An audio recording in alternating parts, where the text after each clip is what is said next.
Саламатсыздар ма 3-ші сынып оқушылары? Қазақ тілі сабағы. 113-ші сабақ. Сабақтың тақырыбы есептік және реттік сан есім. Сабақтың мақсаты: мәтіннің тақырыбы мен берілген суреттер, фото, диаграмма бойынша мәтіннің мазмұнын болжау. Есептік және реттік сан есімдердің айырмашылығын анықтау. Түрлі жағдаяттағы, қоғамдық ортада, қатысымдық әрекеттерде өз сөзін жүйелі түрде жоспарлап, тілдік нормаларды сақтап сөйлеу.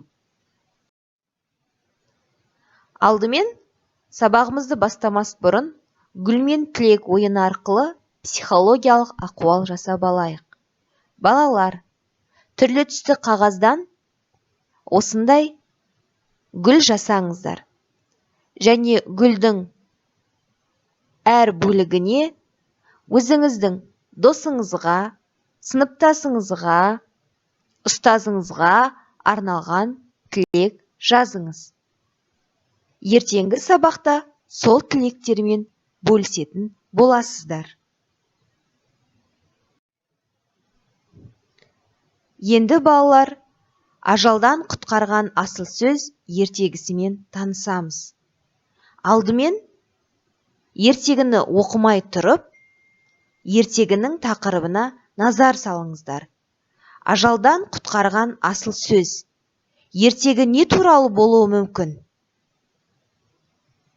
Ертегінің тақырыбына қарап, ертегінің мазмұнын болжауға тырысайық.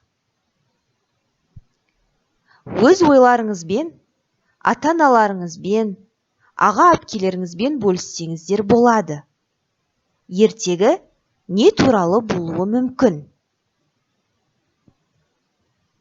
Енді кезекте мына видеороликті мұқият тамашалап шығыңыздар.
What did you do to my sign?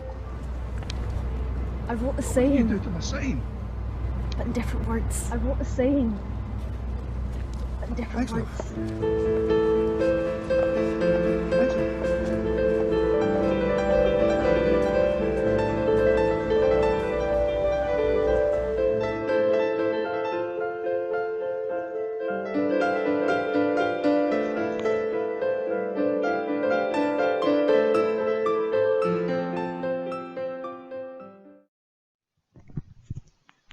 Балалар, видеороликте көргендеріңіздей, бір сөз арқылы адамның барлық ойын өзгертіп жіберуге болады.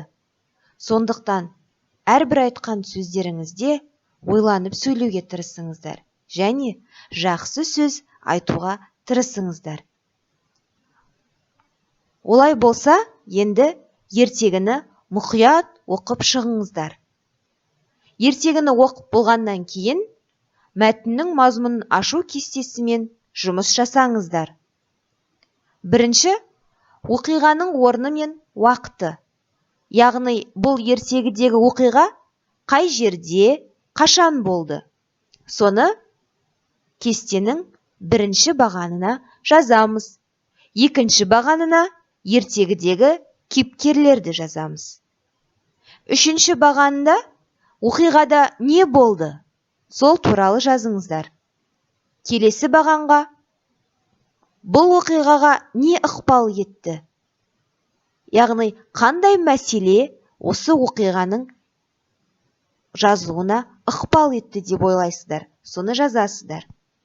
Соңғы бағанға жасалған әрекеттің немесе оқиғаның салдары, шешімі, яғни осы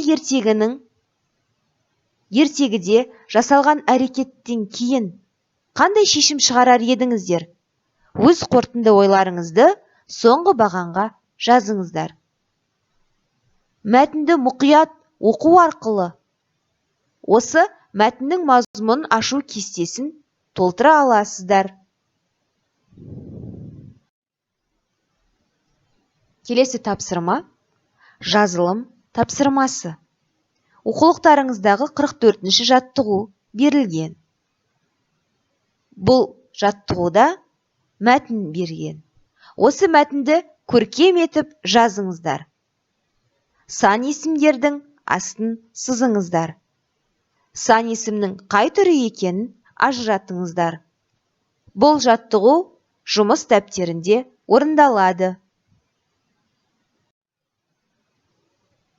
Келесі тапсырма шығармашылық тапсырма. Бұл жерде бақалар 3 секіру арқылы сайысқа түскен. Әрбір бақа әр секіргенінде әр түрлі қашықтыққа секірген. Бақалардың қашықтығын есептей отырып, әрбір бақа қанша метрге секірген анықтай аласыздар. Бұл өте қызықты тапсырма деп ойлаймын. Назарларыңызға рахмет. Сау болыңыздар.